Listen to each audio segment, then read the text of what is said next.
practice breakdown. Now, I want to get to this Omar Brown thing. I think we've got time since I'm solo. Let's do this. So Omar Brown, I held this back a little bit. I'm going to play this clip. Here's his 2 interceptions. Hopefully this doesn't glitch out on us. Okay. Hopefully it's not too choppy. It does get choppy over here on Patreon. This is on our Patreon page. Look at the concentration to bring that in. Right? Going up, trying to high point it off the helmet. Watch him just stay with the ball. Stay with the ball. Omar Brown, that was one of his interceptions, right?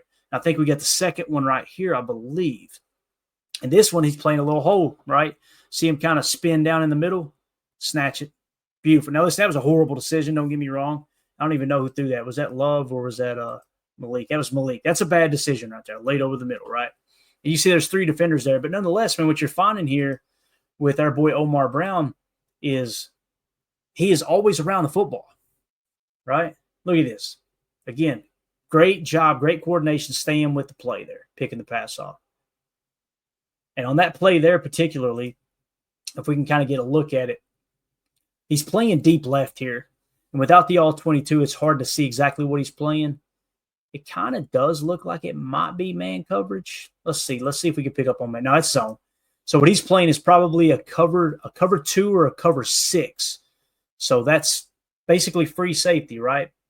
Is mostly what that's like there. Now he's on the boundary side. So in college, you would just refer to that as boundary safety, the short side of the field. So you see him playing that. And then on the second interception, like we said, when we say he's playing kind of that hole, he's playing, what's the word I'm looking for? Robber. It's hole when the backer drops, but it's robber when the safety spins down. So you see, this is more of just a zone defense. So what he's doing here, guys, is he is just playing up top. They're showing a too high shell, it looks like. Ball snapped, and he drops down into what we call a hook curl right here in the middle of the field, right? And he's just reading the quarterback. And once again, just like Malik Willis's other interception he threw, notice how he's late to this read. You never want to go late across the middle. And here's what I mean by that. Watch Malik Willis's stripe on his head. It's hard to see the stripe, but just watch his head. Malik Willis is going to look left, right? Doesn't like it. And when he comes back to the middle, he doesn't have time to see where the defenders are. He just kind of lets that thing rip. That's a bad rep on Malik Willis, more so a bad rep on Malik than a good rep on Omar Brown, but nonetheless still an interception. So there you go. There was 2 of his 3. Did he have 3 interceptions, I believe? You guys correct me if I'm wrong on the chat. I think he had 3. So I thought let's do a little breakdown on Omar Brown. Okay, so Packers safety Omar Brown stood out during the team's annual family night practice at Lambeau Field where he had 3 interceptions. Yeah, so there's the 3 in front of a crowd of 59,000 people. Omar Brown's performance, the 24-year-old safety, recorded 3 interceptions during 11-on-11 periods, making him the star of the night amid struggling offenses. All right, he now leads the team. I repeat, Omar Brown now leads the team with 5 interceptions through 9 training camp practices. Okay, so he's got 5 interceptions through 9 training camp practices, and he's leading the team in interceptions.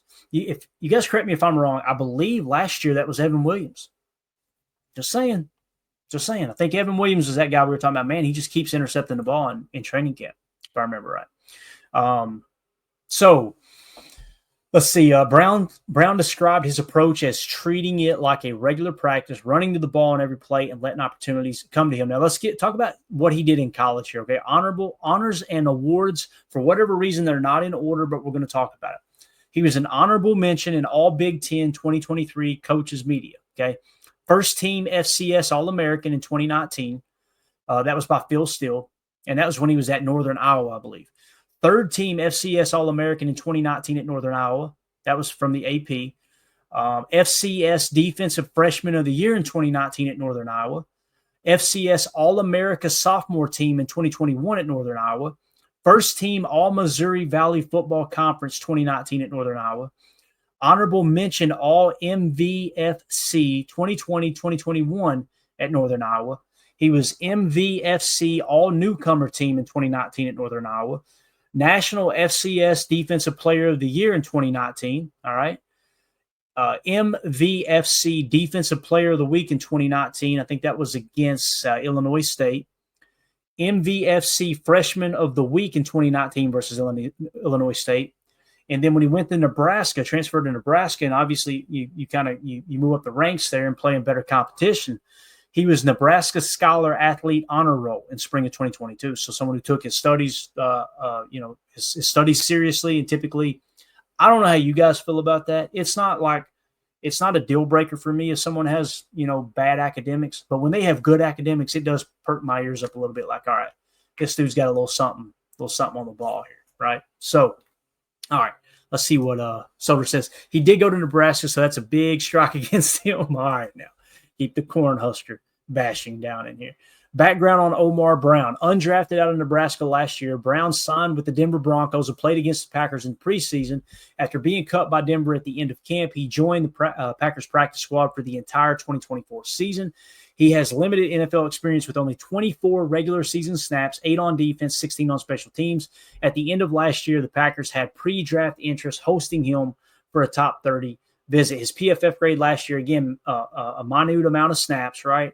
But he graded out a 62. Let's look at the RAS. Coming out of college, Omar Brown scored a 6.57 RAS. His hand size was 9 1/4. He measured in at 6 foot 205. All right. He bench pressed 11 reps. That's a score of 265. So not a very strong guy. Vertical jump was only 35 inches. That scored a 5.85. Broad jump, 10. So it's basically a 10 flat there, or 1,000, whatever, however you want to look at it. A 5.59 score on the broad jump. So his explosion grade, his composite explosion grade was okay. His composite size grade was good. All right.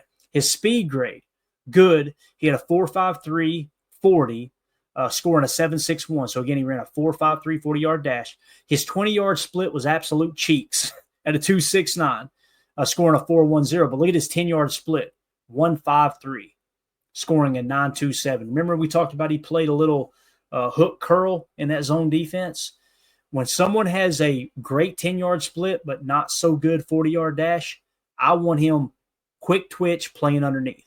So even though he's listed as a free safety in college, and we've seen him playing somewhat of a free safety role on that interception where he kept his eye on the ball really well, I would see him a little more like someone you want down playing the curl flat, right? Now, that might hurt you against the run, obviously, but it is what it is. Comparisons to past players. I want to give credit to Jason Wilde. I was reading his article, and he pointed this out, okay? As reported by Jason Wilde, Brown's knot is likened to memorable family knot performances by other long shots who became successful NFL players. That's what I love about Wilde's reporting, is he's good at pulling these old stories out, right? And I know I'm going to butcher this name here, but from 2001, Kevin Kasfaharn, maybe? Kasfaharn? Nonetheless, in 2001, he intercepted Brett Favre. Now, he was released by the Packers. He intercepted Brett Favre on Family Night in 2001.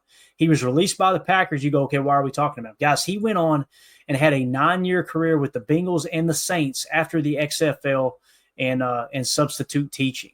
So this is a dude that, again, flashed at Family Night, went on and had a 9-year career. So some would look at him, well, he wasn't a starter, he wasn't great. That could be the case. But listen, when you last 9 years in the National Football League, pretty good football player. Again, that's only one example. Let me give you another example. Per Jason Wilde, Tramon Williams, 2007, intercepted Aaron Rodgers in the end zone and had a hard hit. Launched a 14-year career, including 10 with the Packers and a Super Bowl win with the Packers. Williams reflected, quote, "That was the start of Tramon Williams. I got recognized. I opened some eyes. I turned a lot of heads," end of quote. So Tramon Williams flashed in Family Night and went on to have a 14-year career, winning a Super Bowl with the Packers. You guys remember, if you haven't seen it, go to YouTube this evening. Type in, if you young whippersnappers haven't seen this, type in Tramon Williams, Atlanta Falcons pick 6. Boy, oh boy, did I hit my head on the ceiling fan. That was the momentum it created in that absolute boat race that we laid on the Atlanta Falcons in that playoff game. Tramon Williams, he sparked that whole thing. Oh, it was awesome. Awesome play. Now, fast forward 3 years ahead. Sam Shields, 2010, right? That was the year we won the Super Bowl.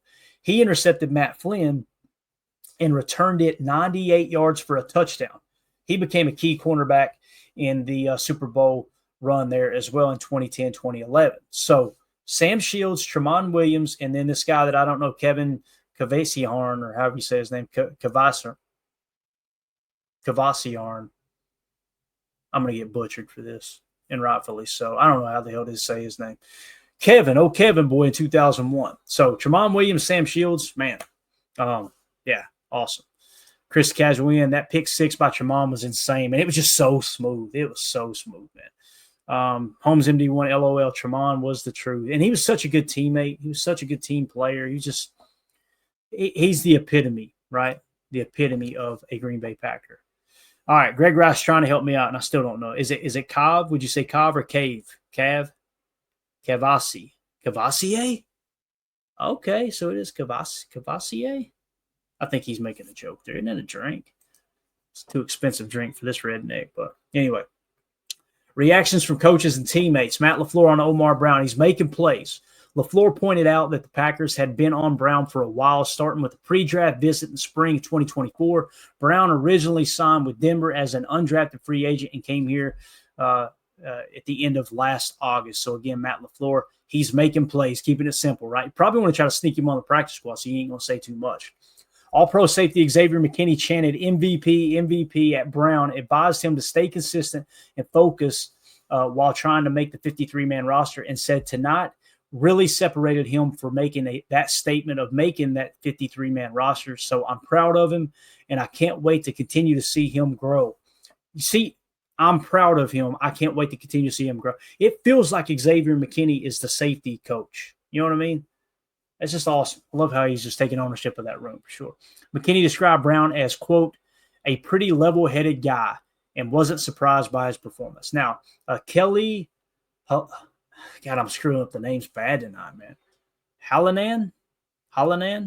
Kelly Hallinan at Kelly Hals over on X said Omar Brown describes one of his 3 interceptions as Xavier McKinney chants MVP. Brown said he has never had 3 interceptions in a game. Added it was special to do family night in front of his mom, grandma, and uncle. And that was per at NBC 26. So I think they even asked him, you never had 3 interceptions in a high school game either? He said no. So really, really cool there. Now, I just want to point out as we get ready to wrap up, the safety room. Keep in mind, guys, last year we broke camp with 5 safeties. Right now, the safety room is Xavier McKinney, Zane Anderson, Katano Ladapo, Evan Williams, and Omar Brown. That's what we're showing here in the safety room, right? And I thought we had more safeties than that on the roster, but we don't. I double-checked, checked a couple different sites. Matter of fact, I looked at our lads. You guys correct me if I'm wrong. Is there a safety I'm missing there? But we look at the safety depth chart here for our lads. We've got McKinney, Williams, Oladapo, Zane Anderson, Omar Brown. So we've only got 5 in the room. Now, I'm probably thinking that because of Javon Bullard's versatility, right? And being able to play safety. But with that being said, if we carried 5 last year, good chance we carry 5 this year. I think a better chance that we carry 5 than not. Omar Brown making the roster, baby. I like it. I really like it. The fact that Xavier McKinney talking about he's level-headed, it didn't surprise him, all those things. It just seems like he would fit on this roster really, really well from a 53-man standpoint. So there you go. There's your camp breakdown. Boy, I'm tired. Hour 22. We did good, man. We stayed on time. Look at this. Look at this. Yeah. So, yeah, everybody's saying Bull. Yeah, you can look at him. I look at Bullard as a slot corner now. But, you know, again, that's probably the reason we only carried 5 safeties last year is the fact that Bullard could play safety, you know. And then again, maybe we just carry 4 this year. Who knows? So, all right. Y'all ready to do a giveaway? Let's give away an autographed Luke Musgrave card. And listen, I need Jacob Clay. I sent you a message over on Patreon. He won the autographed Dontavion Wicks card. Rodney Jens said, hey, give it to the next guy. So it was Jacob Clay. If I don't hear from Jacob Clay, it's going to Dave Colvin, okay? So Jacob Clay, please, please, please respond to that message on Patreon so we can get your address and get that shipped out to you. If we don't hear from him in a few days, Dave Colvin, it'll go to you. Now, tonight we're giving away a Luke Musgrave autographed rookie card. And, boy, no better time either, man. Luke Musgrave is really starting to kind of crank it up, right? He's starting to kind of live up to some of the expectations, albeit training camp. But we're going to shuffle this thing. Everybody who is a YouTube member, okay, so if you hit that join tab on YouTube and you're a member, I think it's like $2 or $3 to join to be a member. This gets you entered into the giveaways. You know, you're donating to the channel, you're helping with the channel. So we just try to give back to those who are helping the channel. who are, helping us here. So also Patreon. I would rather you join the Patreon group, patreon.com/Packer Fan Total Access, because you get access to more content. All the stuff I just shared with you guys, everybody already had access to that a few hours ago before the show even went live. So you can kind of get caught up. All right, here's what we're going to be talking about today. Also, we got chats in there. We got fantasy football leagues you can sign up for. A lot of fun what we're doing in the Patreon group. So they're on this list as well. Somebody in the chat, we already put numbers out, man. We got y'all trained. Look at this. Since you already put them in there, they'll say it's rigged because I'm going to pick one. Give me the next one. Ed Madden said 9. Somebody give me a number between 1 and 10 after Ed Madden, so they won't claim it's rigged. Between 1 and 10. Let it fly, guys. You got this. Come on. 7. Murph said 7. All right, got it, buddy. So what we're going to do is shuffle this thing 7 times. 1, 2, 3, 4, 5, 6, 7. All right. And let's spin this sucker. Again, the winner of the autographed Luke Musgrave rookie card is a lot of names on this wheel now, man. I love it. Appreciate y'all's support. We've got Donovan Schilling. Donovan Schilling. Let me write this down so I don't forget here. Bear with me. Donovan Schilling is the winner of the autographed Luke Musgrave card. Now, if he does not come forward and he's in the clink, we can't find him, right? The card will go to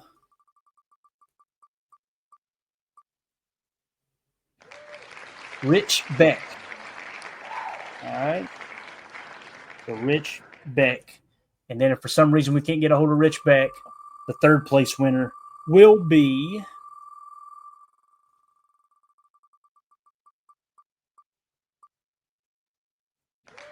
Randy. That should be easy to find. Good old Randy.